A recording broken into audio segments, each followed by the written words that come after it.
कुठं काल मला काय बोलायचं नाही, शुभ दिन आहे. त्यामुळे फक्त कारखान्यावर बोलणार, बरोबर ना. कोणी काही म्हटलं तरी खरं काय आहे, खोटं काय आहे, कोण कोणत्या भावनेतून बोलतो, कोण कोणत्या काय हेतू आहे, खरं काय आहे, कशामुळे बोलतो, कोण कशामुळे विरोध करतो, सगळं माहिती. मी त्याच्यावर बोलणार, सगळं झाले. काय काय असो. पण आनंदाची बाब या कारखान्याच्या निमित्ताने सांगतो की खरंच धन्यवाद देतो. चेअरमन जाहीर करून टाकलं की 1 नंबरचा उसाचा भाव देणार.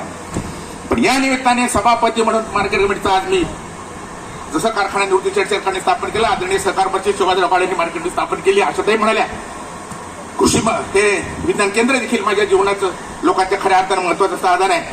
पत्रकार मंडळी मी तुम्हाला बोलवणार होतो.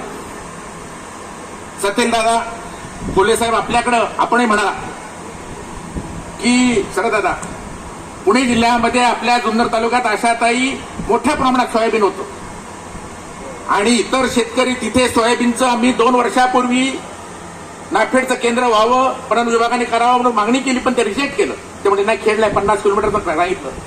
मग मी सांगतो चेअरमन, मी आदरणीय पवार साहेबांना सांगितलं, पणन संजय कदम साहेबांना भेटलो, कोकरे साहेबांना भेटलो, त्यांना म्हटलं थोडं शिथिलता करा, काय करा. कारण 40 रुपयाने माझ्या सोयाबीन शेतकऱ्यांचं खरेदी करतात. इतर ठिकाणी हमी भाव 53 रुपयाचा आहे. वजन काट्यात सुद्धा मारतात, म्हणजे मार्केट कमिटीत नाही, बाहेर आपण पाहिलं असेल. मला ठिकाणे करायची, काही लोक करतात ते. प्रचंड माझ्या शेतकऱ्याचं नुकसान आता प्रचंड पडून आहे.